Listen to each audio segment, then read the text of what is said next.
A couple of days ago, I got a phone call, and it was a phone call that I thought was going to go a certain way. I thought that I was going to be told bad news, and yet it was the total opposite. It was a person who decided to tell me how important the message that I give at the beginning and end of all these videos are to people like them.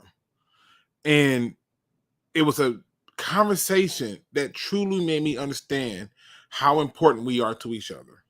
Whether we ever meet face to face, but just simply having somebody in the corner with you makes a difference.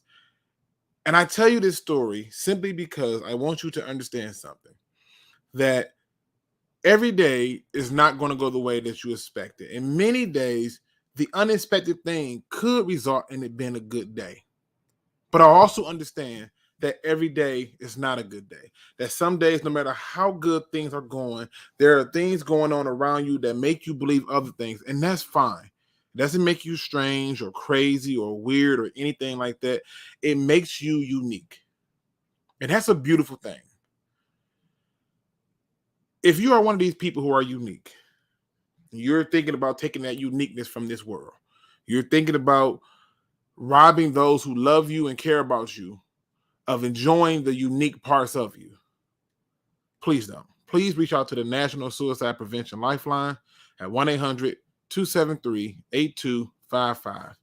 And if for some reason, I don't know what the reason may be, I don't know where it would start, but if for some reason you're just not so sure if you want to make that phone call yet, or you need someone to support you in making that phone call, then simply reach out to one of my social media feeds with a simple message of "we need to talk." I will do everything in my power to make myself available to you. If I'm not moving fast enough, please put a message on the video. I will get to you. Okay? And we can go through the process together. You do not have to fight this battle alone. So before you make a decision that we have to live with, make one that you can live with and we can still enjoy the most unique parts of you.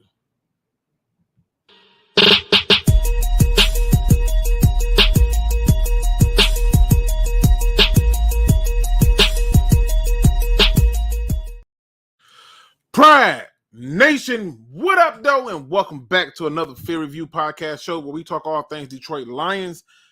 It was a lot going on the last couple of days, and as many of you know, I do work. However, I purposely paused yesterday so I can gather the information that I need to do it right, to do it properly. I didn't want to speculate. I didn't want to make up things. I wanted to get information.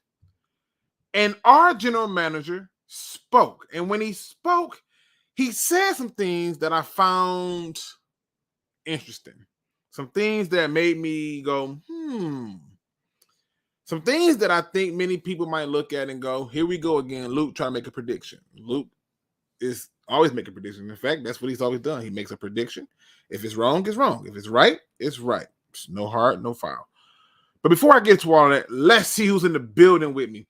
We got my man Craig Bevis in the building. Jon Kapler is in the building. Forbidden Knowledge is in the building. Vash Starwind, Chrome, Looney Tunes, Chris Wilder. He said, hey, I made a show. It's been a while, Luke, my guy. What up, though? Lions Talk with Michael Mike is in the building. One Pride 40, Chris Cashball, Buffed Up, Coach Ronan, the D. What up, dude? We got Detroit Madam in the building. Make sure I ain't missing nobody. If you in here, shout yourself out. Put a message in there. We got Super Saiyan Lion, Dre Barnes, Frank, Mark Malice. I hope I said that right. Gino in the building. That fan man in the building. Make sure I ain't forgetting nobody. We got my man, my family member from Roar the Lions UK in the building. Anthony's in the building. Dan Sprano's in the building. Quincy Bells. I ain't seen that name in a minute. Quincy, what up, though? We talk all the time on Instagram, but I ain't seen him up in the building in a while. We got my man Mars Moon in the building. Mikhail Holt's in the building. What's that? Star Chat? I probably botched that. We got Tim Madison, James Tanksley. I think I got everybody. I think I hit everybody, and if they come in, I'll try to shout them out.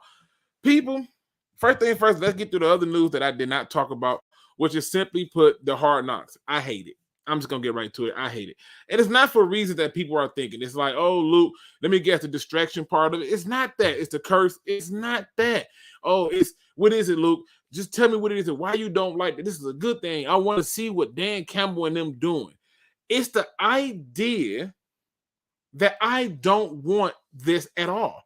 Because if things don't go according to plan, it's just another damn stain to say, see, look, see, that's what happened. That's why they didn't do this. Oh, see, when they did this is why that didn't happen. I think that there's enough information already out there for this team to not have to have more. Like to put a camera in their face, I get it, but I don't care. I don't care to see it. I just don't. I would prefer them to control the narrative. And when you have somebody else telling your story, 9 times out of 10, it will be told wrong. It will be told wrong. I don't know why this happens. I know some of y'all have had friends or people you have told something to, like, hey, yo, Jerry, what up? So I just got me a raise. Word? How much? A whole $1. Dang. And then Jerry goes and tells somebody else at the thing, hey, Mike got a raise. What? How much? $10. $10. I ain't even get $10. And now we got problems. When somebody else tell your story, it is always going to be wrong.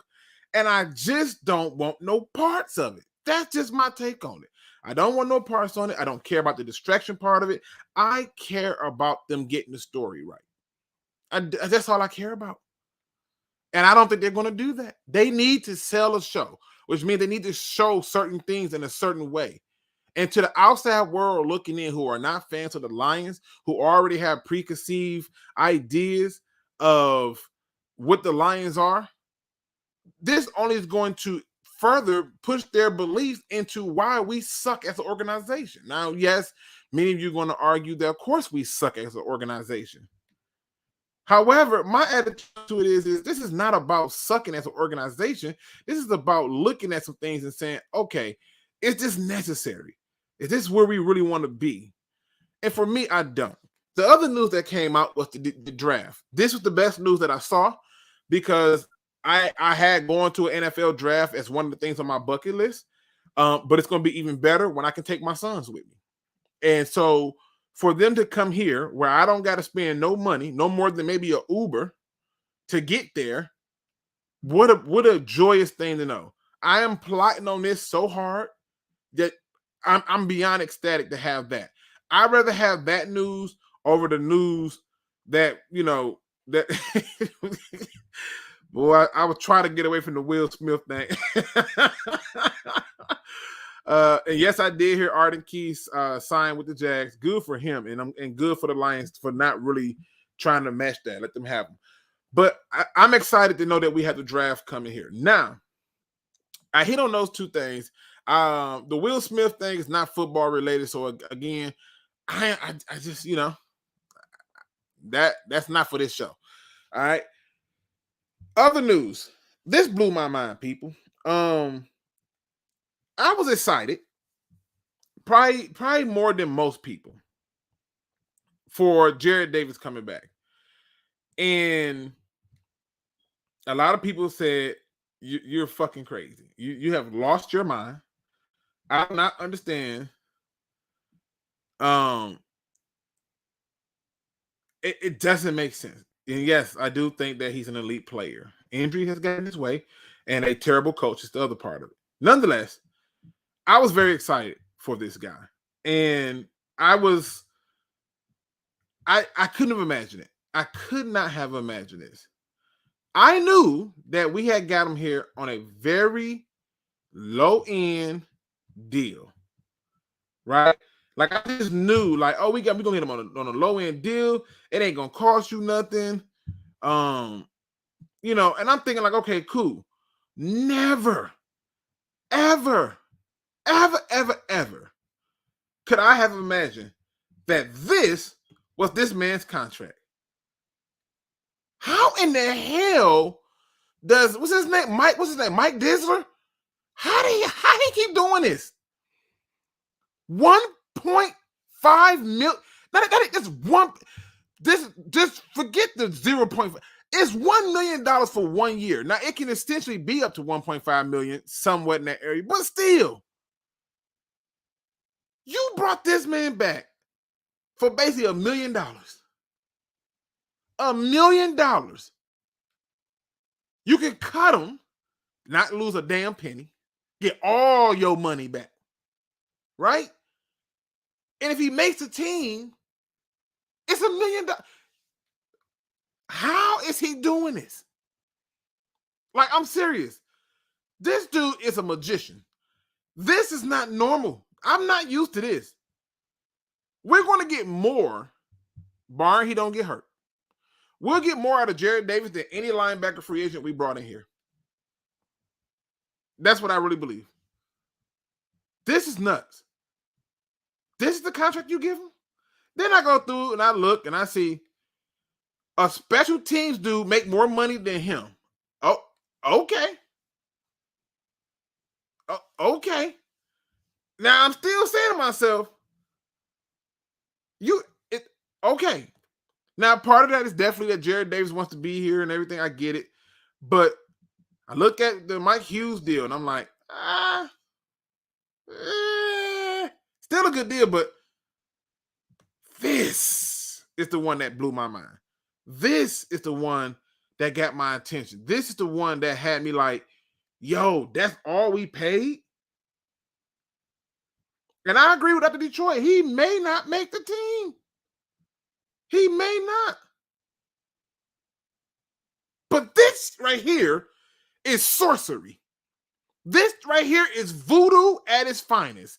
This right here has to be some form of evil for him to get this veteran to come back to here with that contract is absolutely mind-boggling to me. Even if he doesn't make the team, that's what you're paying him?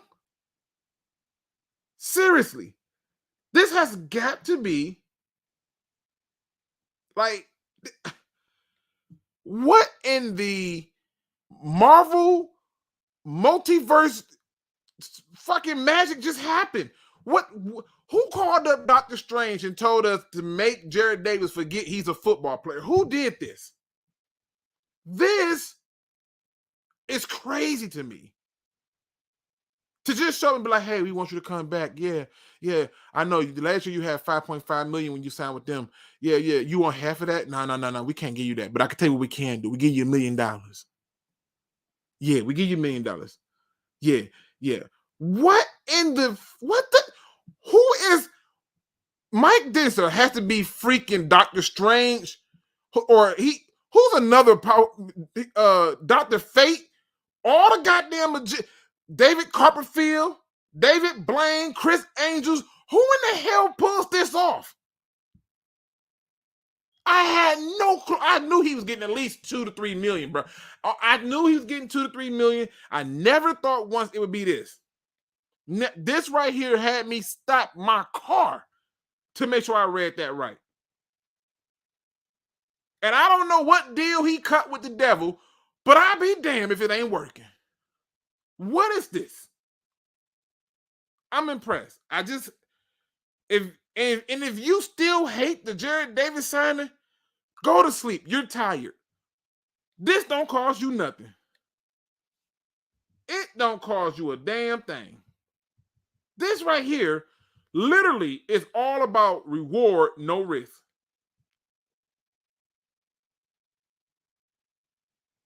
This is crazy. This is nuts. So I just have to put that out there. Now we're going to get into this damn general manager, because I think he said some things that, in my opinion, kind of told me where he's leaning at in terms of positions for the draft. Whether you agree with this or not, it's all about having the conversation. And I will leave it open for y'all interpretation, because I want people to have it. I'm going to start with the video that jumped out to me is when he was talking to the Lion sideline lady. I can't never remember her name, Danielle or something like that. I always botch her damn name. I always botch her name. I don't know why, but I always botch her name. Okay. Um, I, I'm gonna leave that up. I'm gonna leave that up there. We got to look at this. What the hell? That's the contract. He had a conversation with her. I'm gonna let you hear her question, his response, and then I'm gonna let you hear the other interview he did, which was like 35 minutes long. But I went through and I took pieces out where he said certain things. So just putting it out there. All right. So he's having this conversation, and she comes with a beautiful question. I'm gonna try to time this perfectly. Let's listen to this for a minute, people. It says, wait, Luke. Yeah, Luke always. What is it? Oh, Danny Rogers. Thank you. Yes, I botch people damn names. I suck with it. You listen. You should see me at work. My supervisor got to the point now. She like just call me Annie. Okay, you know, had that long ass name. I can't do it. I'm sorry. I suck at it. Here we go. This is him talking to Danny Rogers. Spoke to a handful of analysts here in Palm Beach. Before we got to Palm Beach, quite literally, no one knows what the Lions are going to do with that number 2 overall pick. I would love to have you help me build my mock draft. So first off, for that number 2 overall pick, what is the most important on-field attribute I'm looking for in a prospect? Well, we just want to be a game changer. That's really it. That's about. I said that a long time ago when we first knew we had that pick. It says, look, where it's going to be is you just want to be a game changer, and that game changer is going to be at multiple positions. Again, you talked about as ahead as we are in the process, and we're at a point now where look, if we had to turn in that number 2 overall pick and decide, we could do that now, and we'd sleep good at night. So again, credit to our staff, but we just want a game changer. Okay. Yeah. Now, I want you to take that all in. Because I need you to focus for a moment. The key word that he used was, we're looking for a game changer. And I kept saying to myself, okay, cool. Now I want you to take that.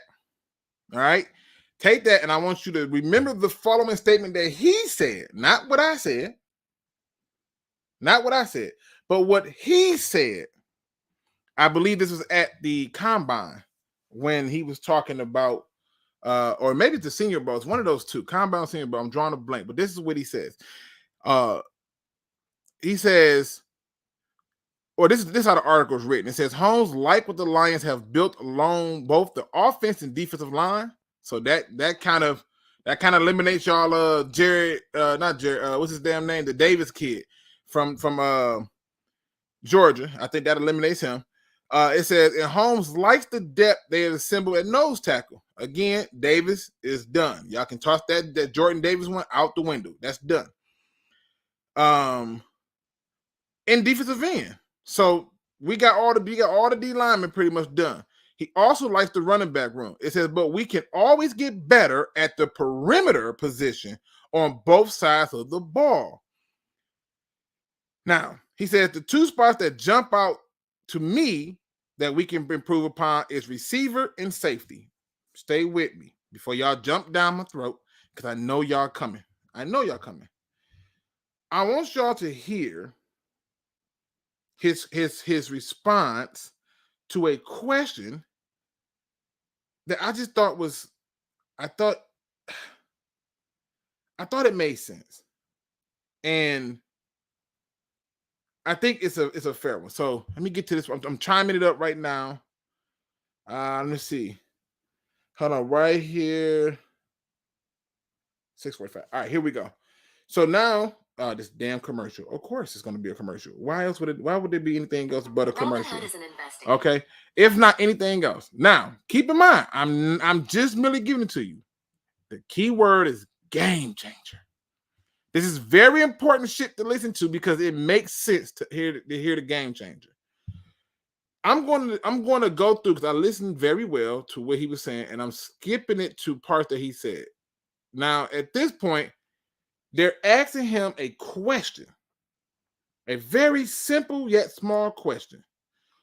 What do you see as your biggest weakness heading into the draft? This was asked most recently at that meeting that they had, and his response to me was very intriguing. It had me feeling some kind of way. So here we go.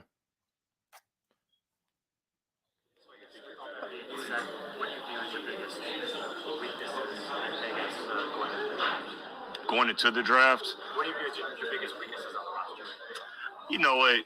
You're trying to add depth at all levels. You know, there's places where, you know, we'll need starters, obviously, and I think there'll be both sides of the ball. But, you know, so it's hard to just pinpoint one. You know, I don't think our roster's at a point where we can say, you know, we don't really need to add, you know, offensive players. You don't need to add a defensive starter. You know, we can add to, you know, both sides of the ball for sure, and then obviously depth behind it. Right, just with all fair to say that the offense, maybe just looking at the roster and some of those issues, the depth that you have is maybe a little bit ahead of the defense at this point, or is that not fair? Yeah, you know, I think that's a subjective view in terms of now when you say just the offense as a whole, I could see where our offensive line is stable, it's intact. You could say that offensive line is a strength of our team, which is a good thing. But at the same time, I mean, there's always room to improve there, right? So that's not saying that, yeah, you know, we have a, you know, pretty good offensive line, but, you know, we can't just say that we know that it's the best offensive line in the league. You know what I mean? So, you know, you want it to be the best. So we can add everywhere. Now, he says, when they asked him, well, would you say that the offense is ahead of the defense and that the offense is, you know, more of the stronger side of the ball than the defense? And he says, no, I wouldn't necessarily say that, because we can always argue that, you know, we can always add people, right? Now, this right here is hypocrisy at its best, because if you take this thing, sort of like if you take the Star Wars movies or the Marvels movies and you watch them in a certain order, it tells a totally different story. It's the same thing with this video. You have to chop it up and listen to it piece by piece and see what's going on. What's going on, my friendly neighborhood Lions? I see you, sir. Raw Detroit, I see you. Now, stay with me. All I'm saying to y'all is he brings this point up, and the interviewers ask him a very specific question about quarterback. Not once, not twice, but 5 separate times they've asked him a question about the quarterback. Now, mind you, when he said the part about everybody can be upgraded and all that stuff like that, that was well after they answered the following question. Okay, this comes at what, the 10:52 mark. All right, so at this point, they're starting to grill him, because now they want to really get some answers. Here's them asking him a question about why they was not involved in the trade talks for other quarterbacks like Deshaun Watson, Russell Wilson, Carson Wentz, or any other quarterbacks who got traded. This is what his response was. Big quarterback turnover movement around the NFL again. Yeah. Why were you guys not involved in that? How do you feel about your quarterback position long term? And I'm hoping y'all can hear the question, so I'm trying to let y'all hear. Jared played good football for us, you know, late in the year. So we have a lot of optimism about Jared going forward. So we have a quarterback. You know, let's just stop it right there before I let him go. He said Jared played well towards the end of the year. We have a lot of respect for Jared, and Jared's our quarterback. That's one. Just for you Malik Willis people, we finna eliminate some of these damn picks, because I'm starting to believe that Malik Willis has got to be the biggest fake smoke fire I've ever seen. If you're asking, like, why do we not kind of hop into that world? But, you know, we're happy with where Jared's at right now. And, you know, we're looking forward to having a productive year for us. I guess I'm mostly asking as it relates to the draft. Like, how comfortable are you with him being your quarterback in 2023? I mean, what do you think you have in him from a long-term standpoint? A starter that can be productive for us. I mean, that's, you know, I think that's what we have. So, I mean, whatever the case is, Jared's our quarterback, you know, and, you know, we're going to make sure that he's put in the best position to succeed. And, you know, we'll let the chips fall from there. How does that? Now, that's the second time he said Jared is our quarterback. And I don't think people really understand how much emphasis they tried to get this man to say about the quarterback position. He even talked about, if, you know, is there an advantage? They asked him this a very specific question about I'm gonna just let y'all hear it. This whole part I'm gonna let y'all hear is just about the quarterback, and then I'm gonna get into what I think he's saying that lets me know where the Lions are going to go. I may or may not be changing my idea of who the Lions are going to take. But what I can tell you is based on what this man has said, I feel relatively good about where the Lions are going to go with their first pick. I feel damn good about where they're going to go because I think it's clear to me who we're taking. All right. Just got to look at it. Plus, I look at history. So I take whoever the best player was on the board for history. I think they take best player available for need. That's what seems to be the pattern to me. Y'all ain't got to agree. I'm not trying to convince you. I'm just giving you my way of doing research. Let's catch up. Multiple positions where we could turn it in and sleep good at night. So there's multiple positions we can target and sleep good about at night. Multiple positions. And when the guy re-asked him a question, he says, I said there's multiple positions. And he gave a weird smirk. And I went, oh, quarterback might be on the table. Until he said the following. To getting a young quarterback and having them learn under Goff, is that something that would be of interest to you guys to try to get somebody in for the future if Jared doesn't stick and stay? Sure, I could see some advantage of if there is a young quarterback that can learn under Jared. I don't think Jared would have any issues taking on that role. He's had more younger guys with less experience behind him. So he'd be very, very comfortable with that. What are the goals for this? Now, I'll leave it up to you guys. I can tell you all the timestamps that I broke it down and let you know what they were. Just in case you want to go and hear each section yourself. At the 2 minute and 32 second mark on that 35-minute video was questions about free agency. He also talked about at the 5 minute and 29 second mark, he talked about the perception of continuity and keeping players on his team. But it was at this mark, at which he got my attention. Because this would probably be the 8th or 9th time they asked this question. It's at the 18 minute and 50 second mark, in which they asked him a question about the draft, the quarterback position, and why is it that it seems to be that these are the positions people go after. And he answers a question with something nobody asked him. Nobody asked him this. He volunteered. And to me, I call that setting the stage. That means that you know that you're finna go in a direction that's going to have people questioning you and going crazy. But it just pitches to what the question was. Sort of philosophical question for you, but number two, like the history has always been quarterbacks, edge rushers, pass rushers, whatever it is, offensive linemen. Why is that always been the case in the NFL? Do you think? Why are those positions? I mean, those are premium positions. I mean, they can really lay the foundation of your team's success. I truly believe that. Now, there's other game changers at other positions. I want y'all to understand something. The question was, why do everyone in the NFL draft edge rushers, offensive line, and quarterbacks at that high in the position? Nobody asked about other game changers anywhere else. They said at pick 2, the first 2 picks, they're often these 3 positions. Why are they doing this? Right? And he started to tell you about it, but then he makes sure he sets the table to tell you that there are other game changers at other positions. I'll go back in case some of y'all are hard of hearing. They can really lay the foundation of your team's success. I truly believe that. Now, there's other game changers at other positions.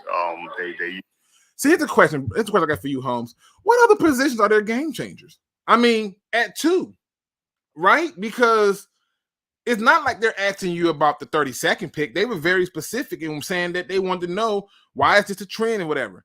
Why are you setting the table, Mr. Holmes? What are you getting ready to do that you need to set the table for? Because I don't think most people is ready to eat the meal you're about to hand down. Okay? Let me do this again. Can find outside of those positions, but obviously, I mean, those are premium positions. The quarterback, the pass they rusher, can really lay the offensive line foundation of your team's success. I truly believe that. Now, there's other game changers at other positions that you can find outside of those positions. But obviously, when you want to when you want to have a quarterback that can lead your football team, but you really have to have a guy that can protect your quarterback. And then at the end of the day, you want to have a guy that can get after your quarterback too. You know what I mean? So that's why I think that they're all like what you call them premium positions. So but I do think that there's other positions that you can find some game changers out there. So for you, now, why would he go off script? Somebody just out of curiosity, help me understand. I'm generally crazy. I generally have strange outtakes and things. Why would he go off script to discuss other positions as game changers? I don't recall them asking him that. In fact, what they asked him was, why are quarterbacks, edge rushers, and O-linemen are always picked in the top 2 picks and as a premium position? He never asked him anything about any other thing, right? And then they come with this part of it, where the question at 19 minutes and 45 seconds on how do you balance positional value versus best player available? I want you to hear the question if you can, and then hear his response, because I find it interesting that he went off script. And in most cases, when a person answers a question that was never asked,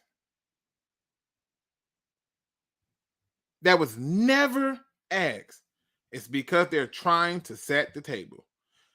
Similar to what Aaron Rodgers did. They asked you, were you vaccinated? And I think he said he was immunized. That's what he said, which he didn't lie. He is immunized. He's not vaccinated. And the reporters took that as, oh, that means he's vaccinated. They should have asked more questions. Okay? So now, we know that's all in play. I want you to hear him talk about the positional value versus best player available. So for you at 2, how do you balance that positional value, I guess, versus best player at whatever other position it may be? How it is though? Yeah, well, I've always said we want a game changer at that pick. So whatever position that is, again, we're comfortable at multiple positions. If the draft was today, we can turn that card and sleep good at night. But at the end of the day, we're looking for a game changer. So whatever position that is, if it's a game changing, I don't know. No one said specialist yet. If it's a game changing, okay, don't fuck this up, Brad. Okay, talk to yourself, Brad. We can't give him too much of our information. Specialist. No one says specialist. Yeah, if it's a game changing specialist, we're taking them. Really, Brad? You really want me to believe that if it's a game changing specialist like kicker and punter, you taking them? You feel that confident that you're ready to put it in, huh? Really? I mean, you just setting the table. You got candles lit. You got the music playing. The wine is still, the champagne is still cold. Everything is looking good, right? It looks so good, really. And then you go to specialist. Whatever position that is. Huh. And clearly we know he's not going to say what it is because it doesn't benefit him to do it, especially when we know that he's willing to trade the pick if the right offer comes up. Now, I do think there's a right offer that's worth taking. I'll be talking about that when I'm done with this. But I want y'all to focus on what he said and what he's not saying. Because what he's not saying is things that I find intriguing. And the way he's wording things is even more there. There was over 5 different times that they asked him about the quarterback, and he kept affirming, Jared Goff is our quarterback. We love Jared Goff. We like what he brings. We got to build around him. We got to set him up to succeed. He repeated this over and over, and he talked about game changers. So now let's go through the list of people that's worthy of being taken in the top 2. If you take Malik Willis in the top 2, is he a game changer? Well, some of y'all may say, yeah, right? But Jared Goff is our guy. And he did say that Jared Goff won't have a problem with nobody sitting behind him, which is fair, right? But then he brought back both the backups to the fold. Then you look at the other part of the evidence, which says that, okay, he talked about how, there are other positions at 2 outside of edge rusher, offensive line, and quarterback, which is what the question was. And I don't know about y'all, but I don't remember too many linebackers getting taken second overall. I think LeVar Arrington may have went second overall. I may be wrong, but I don't know too many. I don't remember too many linebackers going. And they already admitted that they like the D-line and stuff. All right? Now, I'm just pointing out little small things. He then turns around after giving us all that beautiful gold, and he talks about, evaluating those 2 positions. He also talks about what separates the edge from the safety from the quarterback in the draft. I'll get to that in a second. Make sure you understand, I'm skipping around. So, and we know that he said that he's had trade talks, but he had trade talks last year and he capped the pick because he felt that he was getting the guy that they wanted, which I believe is going to happen again this year unless a certain team comes and offers them what I think is a deal you can't refuse. All right? Now, let's let him finish talking about how you balance positional value versus best player available. So no one said specialist yet, so Long snapper. but we're looking for game changers. So whatever position that is, that's what we're looking at. We're looking for game changers, whatever position that is. Let's go and listen to him talk about this idea of what separates the edge from the safeties, from the quarterbacks, with that pick at 2. All of this that they're asking him is about 2. That's all I'm saying. Y'all take it how you want. Take it how you want. I'm just giving it to you the way he's saying the things that he wanted to point out. And if you don't agree, tell me why. I also give you a chance to come on and tell me I'm batshit crazy. I've never shied away from that, right? I've never been one to say, oh, you can't tell me I've lost my mind. But I would love to know people's interpretation of what they're saying. Now, let's get to this part as he shows how you separate these 2. All right, let me get this timed up perfectly. And there we go. The question, back to the top of the draft. One of those. Again, keep in mind, this question is about the second overall pick. What separates the quarterback from the edge rusher from the offensive line? When you're comparing, contrasting these 4 guys that have those maybe elite skill sets, what are like separating factors, whether you want to speak specifically at that position or any position when you're comparing, contrasting guys that are perceived to be so close? I think you framed that well. Well, I'll say this. I do think that when you say just edge rusher, and you put that in that bucket, edge rusher, I do think that there's a lot of different qualities that they can all bring, and that will depend on edge rusher for what scheme, for which technique you want to play. Is it an edge rushing wide 9 or a wide 5? Is it an edge rushing 5 technique? Is it you know what I mean? So when you just say edge, I get it. And I often just say rush. I just say, look, man, who can rush? But I do think that, they can all come in different flavors. But at the end of the day, you want them to get out to the quarterback, and now they can get out to the quarterback in a lot of different ways. But I do think that they can all be different. Now, notice the question was, what separate these people? He focused on edge rusher, which brings me to my next piece of information. And this is the part that really jumped out to me because he talked about them coming in all different flavors, these edge rushers, meaning that it don't necessarily have to be a guy that's a traditional edge rusher. It don't. It could be an off-ball blitzer who they can generate to create edge rush. It could be an in-the-box safety that they can use to generate pressure as an edge rusher. He said they come in different flavors. What I find intriguing is when I go through and I listen to what he said at the Senior Bowl, what he said at the Combine, I believe that the original goal is he will trade down. He wants to trade down, but he wants to trade down with a very particular team because he talks about this in another interview where he says, how far do you want to trade down? And I think that the team that he wants to trade down with is the Eagles. Why would he want to trade down with the Eagles? Well, the Eagles have 3 first-round picks.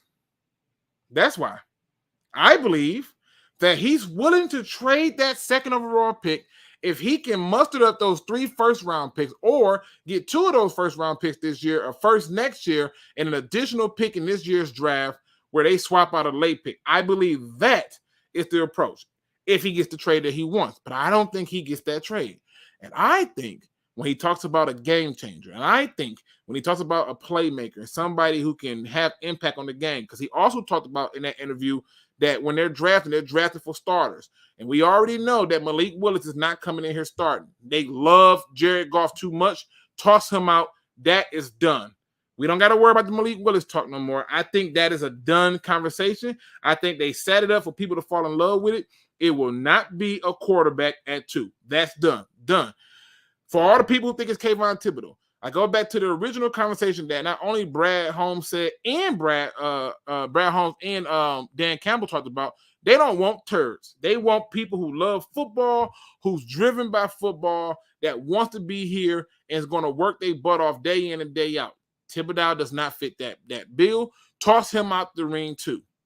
So now we're getting down real saucy because some of you are going to say it's clearly Walker, right? It has to be Walker, right? Like, who else could it be? If not Walker, then who, right? But he makes a statement. He makes a statement and talking about the draft. And I want to say this is around the beginning of the video, 2 minutes and 32 seconds is what I got it marked as. And he makes a statement about the draft people. And he says that, I want to make sure I get his words together. Why I got to do that? I can just play it. Number one overall is that he's a football player, so it's not saying that he can't move around and be at different positions, could play a little bit of slot, could play a little bit of Z. So that's a cool thing. And, what Ben's creativity brings, but obviously DJ brings a lot of good qualities. And like I told you guys last time, number one overall is that he's a football player, They want a football player. I'm a raw football player. A lot of people thought maybe. And the question is, can you explain your free agency approach and why you didn't go all crazy in it? Well, in terms of just maybe not spending more, or making bigger moves, re-signing a bunch of your own guys rather than going out to the open market and adding different talent. Yeah, with free agency, it's always, I think, from maybe the outside narrative, maybe the narrative, maybe outside of the building. The narrative is external help. You got to get somebody from the outside. You got to get external help. Well, the thing about free agency is that when guys on your own team, when they become UFAs, they're UFAs for the entire league. When they become RFAs, they're RFAs for the entire league. Now, we may have, a leg up, an advantage because they were with us this past season? Yeah, but with that, first of all, they're free agents for the entire league, and also they're not free, so you're still expending resources to retain those players. Now, I would say this on multiple levels. I'll say this. Bringing back a lot of our own guys, first of all, they wanted to come back. So I think that's a testament to our organization, everybody in our building, is that those guys wanted to come back. That's the first thing. The other thing that I'll say about that is the mere fact that a lot of those players, and you could argue, you could bring stats, I'm sure some subjective views on it, but you could argue that they had some of the best years of their careers, if not their best year of their careers, with us last year. So you talk about, Charles Harris, having a breakout year. You talk about, Josh Reynolds coming in late, having a breakout year. You talk about, a Tracy Walker coming. So when you go through the process, and we stack those players versus the guys in the rest of the league. So when you weigh all that in, it's, it may look like from the outset that, well, you're not bringing in all this external help because it has to be external. But it's just that it's your own guys. But look, we do our work, we do our due diligence. Those guys had great years for us, and they played really good football. We know them. We deem that they're fits. I mean, a Khalif Raymond, and a lot of these discussions, we had discussions, late in the year about, trying to retain those players. We don't know if we can or not, but, we just trust our process. But so when I hear that, people wanted us to get more external help. It's just, always the grass is not always greener. And then you kind of know who the culture fits are and who aren't. But we're really happy with the guys that we brought back. Again, it's a testament to our organization about the guys that wanted to come back and the production that they had last year at this point in their careers. Now, why did I play that? Because he talks about the free agency and his approach to the guys that they brought back and why they're happy to have them back. I think the fact that they are still in love with what they got out of Charles Harris, the fact that they are still in love with what they got out of many of the people that they brought in already, that eliminates Walker. In fact, he at one point in the video talks about there are some people who fall in love with the draft, but we're not about to take players just because they had a good draft. And he was talking about that in terms of the quarterback, and he talked about them, they have good pro days and stuff. I mean, that's not going to change our draft board. So I see a lot of people who are like, oh my God, you're clowning yourself. Well, let me finish clowning myself. You can leave exit stage left if you don't like to hear it. But this is my view. And you get a chance to come on and give me your view. And then you can do that. I leave it open to them. I've never shied away from it. But I believe that not only have they locked in on the player that they want, if you go by the formula, best player available for need, game changer, they are in love with Jared Goff. So that means we're not getting a quarterback. They are happy with the receiving core, the continuity of bringing back people that can help this team be better. I had to tell y'all, some of y'all are finna be mad. The only two players I think that they believe to be a scheme fit, a culture fit, non-turd, game changer is Aiden Hutchinson and Kyle Hamilton. And I believe that if Aiden Hutchinson is there, they will take Aiden Hutchinson. But if he's not, and I think he will still be there because I think the Jazz are going to take an offensive tackle. But if he's not, the Lions are selecting safety Kyle Hamilton. That's my prediction. That's what my view is based on what he has said. It's not me trying to dissect every word. It's about the things he said on top of what he did not say. Because when you start to go through, Trayvon Walker, not a game changer. Nobody ever looked at a Georgia game and said that Trayvon Walker changed the game. Nobody ever said that. Nobody ever looked at Kayvon Thibodeau and said he's not a turd. Some of y'all is like, he's not a turd, but he is. He doesn't. It's 3rd and 18. You have to pass rush. I don't know how you get past that. 3rd and 18, you have to pass rush. It makes no sense. Now, there's 110 people in the chat. Please hit the thumbs up for me. I'm going to also show you another reason why I think I could be wrong again. I could be wrong again. Let me say it again. I could be wrong. I could be wrong. I've only gotten one draft prediction wrong the entire time, but I could be wrong. I could be. It's very possible. I know this is hard for y'all to understand that I say these things, but it's true. It happens. I could be wrong. But I got this.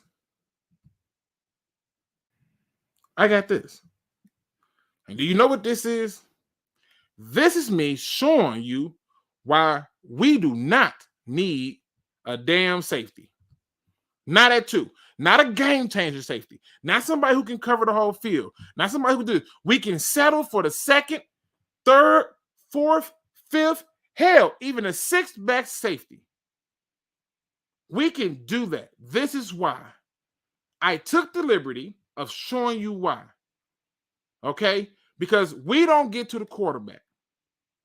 I want you to pay attention to what's going on here. As you watch these plays unfold over and over and over again. I want you to take it all in. As you watch this beautiful safety that I think is a nice safety, Tracy Walker, try to run with a tight end to get stiff arm to a new dimension, outran the other safety to make a play. I want you to take this all in. And I could be as wrong as a bottle of hot ketchup, but I don't know what you're talking about. I want you to take this all in. I want you to understand that this right here is the big plays that they have not given up. They say we don't have pass rush and we don't get to the quarterback. But guess what I discovered? I discovered that not only do they get to the quarterbacks don't care. They don't give a shit. We got D linemen all in their face and they don't care. Look at this. This is pressure. He didn't care. He still delivered the ball with a safety who cannot make the play after the corner gets beat. Nobody's there. Nobody's there. We are more than capable. We don't need no safety at 2. Brad Holmes has lost his mind. It needs to be Malik Willis. Even here, we don't get to the quarterback. But nobody points out that this is a coverage sack. Nope. That's a great Aaron Rodgers. You got a coverage sack? And who's the guy in on the sack? Romeo Okwara. You mean to tell me we still have that guy in, Charles Harris? Wow. Who's the guy on that play? Michael Brockers, he's still on our team? We do not need a court. Look at this. And right back down the game. Where's the safety at? Nowhere in the picture. No. We're good. We can pass up on say we can take the second, third, fourth, fifth best. But again, you're talking about safeties who can't even run with tight ends on our team right now. And it doesn't matter because we don't need it. Why in the hell would we ever need this? Take it all in, people. Look at this. That's a great Lamar Jackson. Everybody can get that. Look, Luke, he got time. He got time, Luke. Where's the safety? How does that happen? That's not fair, Luke. That's Will Harris. It's okay. Pass rush will fix all of this. That's what pass rush will do. That's pressure. He gets out the pocket. And the safety not there again. Here's my next question. What do y'all do when you get all these off-script plays? Because look, they're getting there. The quarterback is getting out the pocket. Thank God he dropped that one. Thank God he dropped that one. What do you do when it's off-script? When you've done everything on the front 7 right and the quarterback gets out the pocket and does this. They have found ways to get after the quarterback. But look how much time he has. He doesn't care about your pressure. And again, tight end at the tight end open, and our safety is nowhere to be found. He's nowhere to be found. He's nowhere to be found. Watch how they get to the quarterback. People forget that they sacked the quarterback like 3 times before that big. Oh, look at that.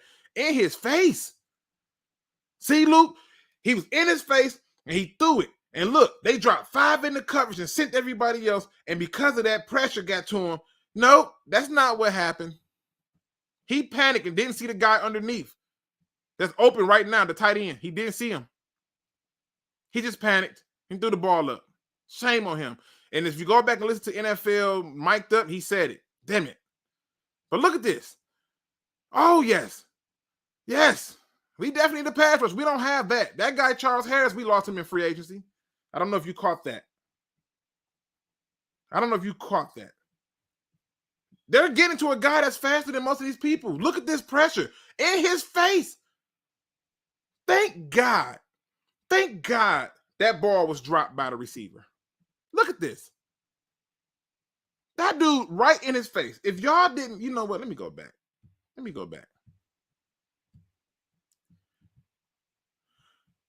Y'all, I want y'all to look at the right guard. Just watch the right guard. Focus in on the right guard right down there. Just right where it says 2nd and 13. That's the right tackle. Look up one spot and watch the right guard. Getting bodied. Clearly, we just don't got no pass rush. But guess what? It doesn't matter because quarterbacks at this level don't give a shit about your pressure. I mean, hell, Joe Burrow was sacked more than anybody. Didn't give 2 cares. And even in this right here, the safety celebrates, but the receiver just dropped the ball. Even though he got a hand in there, maybe not. We don't know. The safety wasn't there. Here's a better look at it. In his face, didn't matter. And the receiver just dropped it. Just dropped it. Doesn't even matter.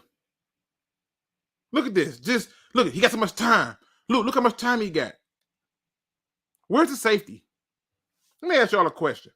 If this was, say, one of these safeties we drafted, if this play right here, if this was the guy from Georgia, Singh, right? If this was Singh right here, is that a catch? If that's Brisker, is that a catch? If that's Petrie, who would have to say with Carl Joseph, right? If that's one of them guys, is that a catch? I'm just saying. Just asking a question. I do this all the time. I show this stuff and people have different opinions. I don't have a problem with it. I'll continue to show it as I get down to including a link to the show. Take it all in. We can take the second and third best. Oh, yes. Our pass rush is certainly the problem. I mean, God knows we don't get to nobody. Oh, we don't generate no pressure. No. That's not what we do here. No, what we do here is we got to get this pass rusher who's going to change all of this. He's going to do better than all the guys on our team and really make a difference. Take it all in. If that's anybody else, is this stuff happening? I don't think so. I don't think so.